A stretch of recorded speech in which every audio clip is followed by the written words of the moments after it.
ഗവർണർക്കെതിരെ രൂക്ഷ വിമർശനവുമായി എം എം മണി MLA.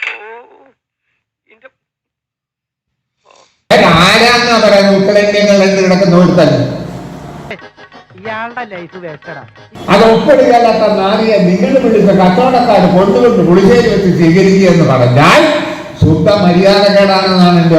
എടാ ഉഗ്ര, എനിക്കൊരു ഉപകാരം ചെയ്യൂ. പറ, നീ വാ പൊളിക്കരുത് പ്ലീസ്. ഇത് ശരിയല്ല. ഈ നാരിയെ പേരാൻ നിങ്ങൾ പോകേണ്ട കാര്യമൊന്നുമുള്ളതല്ല. നീ ഒറ്റൊരുത്തം കാരണം ഇയാളുടെ കണ്ണിച്ചോലം തന്തക്കുളിയെ കേൾക്കേണ്ടി വന്നത്. ഇടുക്കി ജില്ലയിലെ ജനങ്ങളുടെ ആസരത്തിൽ ആപ്പടിക്കുന്ന പണിയാണ് ഗവർണർ ചെയ്തുകൊണ്ടിരിക്കുന്നത്. ഉളിയന്നൂർ തച്ചന്റെ താവഴിക്ക് വികടത്തം പൈതൃക സ്വത്താണ്. അതിന് ഈ ഭൂമി മലയാളത്തിൽ മരുന്നില്ല. നാലാം തരത്തിലെ അഞ്ചാം തരം പണി ഒരുമാതിരി പിറപ്പ് പണിയാണെന്നാണ് എന്റെ അഭിപ്രായം. ഞാൻ പോകുന്നു. Bye bye.